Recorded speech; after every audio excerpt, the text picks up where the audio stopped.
Well, hello there. How is everyone? I hope you're all well. You amazing, amazing people. This is video 2 of 2. So if you missed video 1, and all we did in video 1, to be fair, because later on I'm doing the live with respect of the Court TV documentary and going through some of that.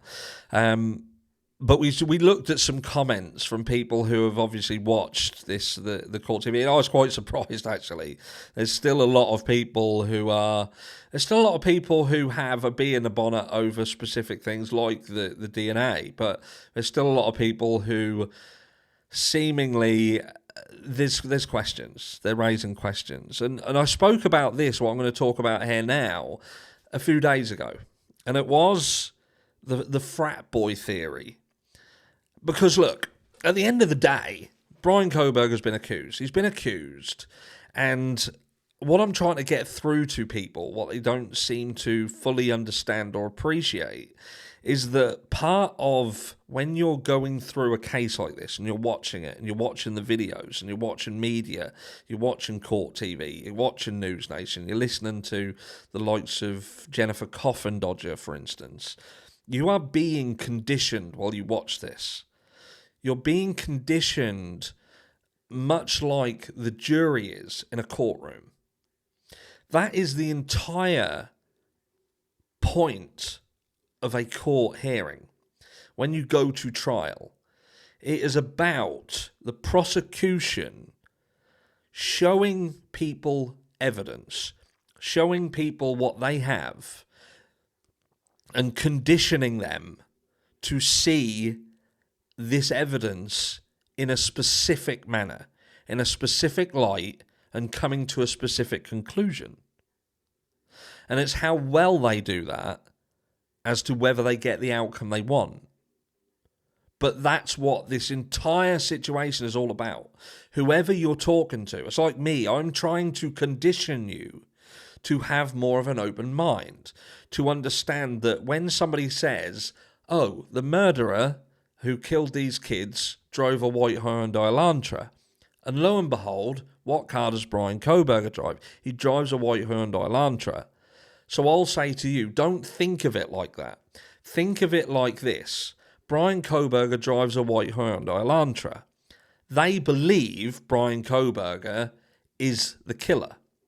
So there goes, therefore, the connection between the student's murderer is a white Hyundai Elantra, because they're pushing Bryan Kohberger and his car in that element of this case.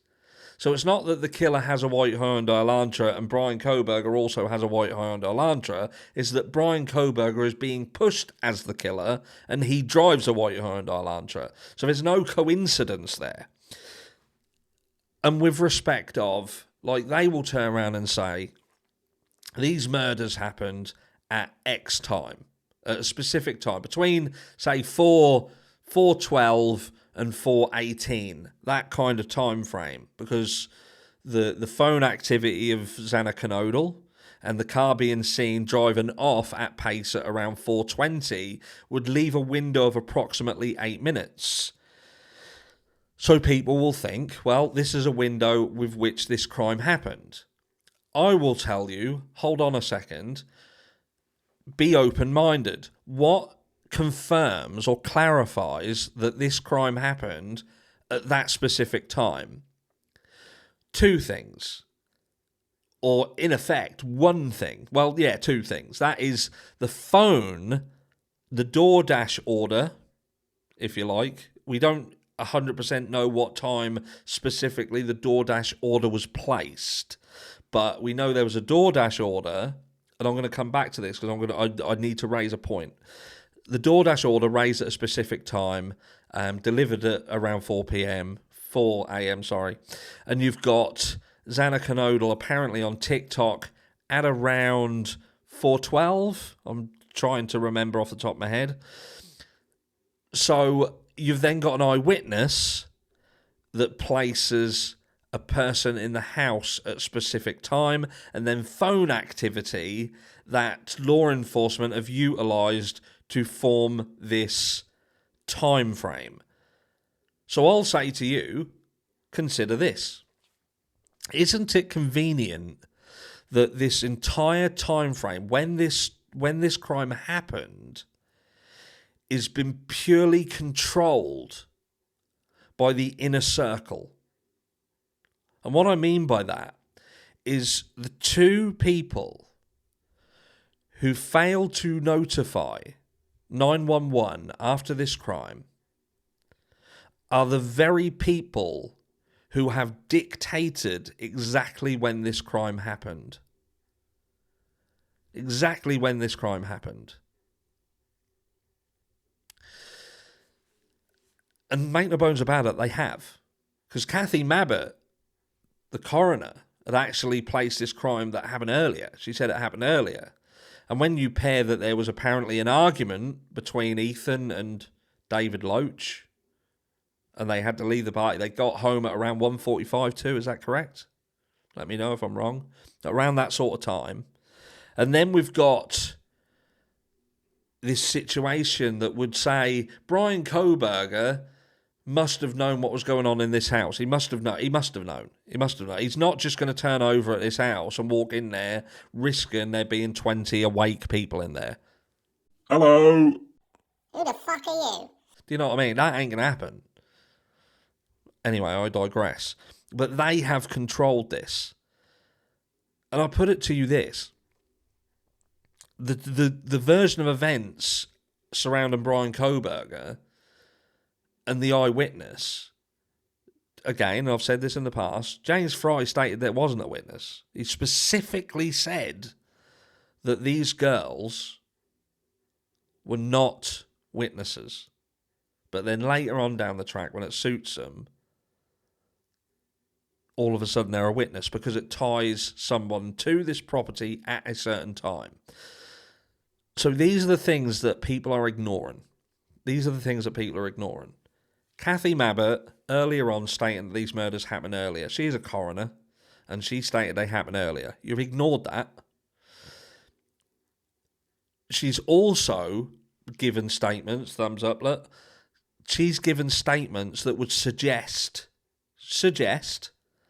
multiple weapons used or multiple methodology used.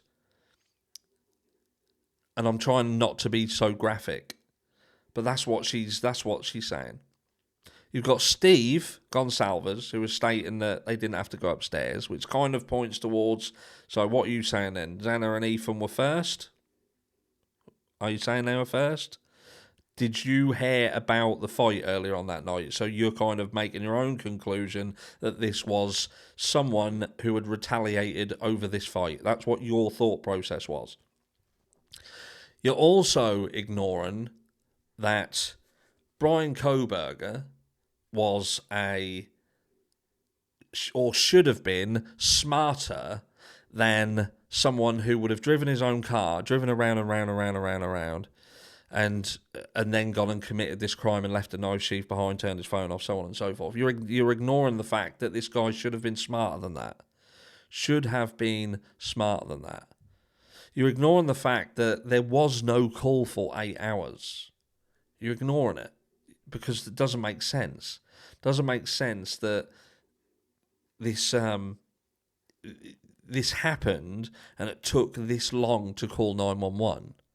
There is nothing that's going to make that make sense. You're also ignoring the fact that this house, this situation, this argument, even this fight between David Loach and Ethan Chapin could have been incredibly serious. And I'll tell you how I know it could have been incredibly serious, because I had to stop a friend of mine who was on performance-enhancing medications, had to stop him from killing his own brother. I've said this before in a video. My friend was incredibly violent. And he ended up in prison. He actually spent time over Christmas in prison for attacking someone. This happens. That 100% happens. But you're ignoring these facts. You're ignoring that we've got a scenario that states that one of these surviving roommates has apparently got exculpatory evidence. Now, could that be that Brian Koberger was known to these? That he had come over to this property? He had been in this house. He knew them. He knew one of them. Why are people allowing that to be forgotten about, to be ignored? There are so many things that people are ignoring in order to crucify a guy who should be presumed innocent. Now, is there evidence that does look a little bit odd? Of course it does. And it looks odd when it's being pushed in a specific manner. Ann Taylor, you're ignoring the fact that Ann Taylor didn't state that he weren't in the area. She stated he weren't in the area around the time of the crime. That's what she said. She said our client wasn't in the area at the time of which this crime happened. And I think that's going to be their angle. Their angle is going to be, when did this crime happen? Now, they're saying that this white Hyundai Elantra was in the area at the time of the crime. But the white Hyundai Elantra weren't the only thing that was in the area at the time of the crime. It's like this white Hyundai Elantra was the only thing there. But there was multiple people on foot the night of the crime. There was multiple people who had had altercations with at least one of these victims on the night. There was two of the victims who had specifically had a conversation where part of that conversation seemed to be a discussion about a repercussion of something that had been said. And people are conveniently forgetting all this. People are forgetting that even though we're hearing that people have been cleared and they have alibis, you're forgetting that their alibi couldn't have been any more solid than what Brian Koberger's could, because they can't obtain an alibi from someone who is as equally suspicious as them. Just because you have two suspicious people together, it doesn't make a good alibi.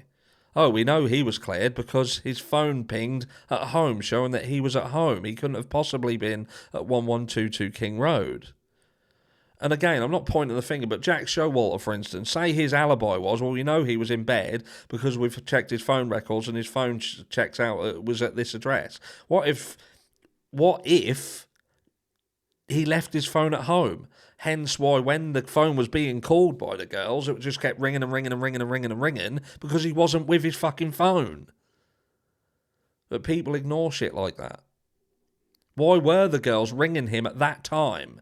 A time frantically trying to call around a time that would seemingly coincide originally with the time frame with which Kathy Mabbott had stated was the time that this happened.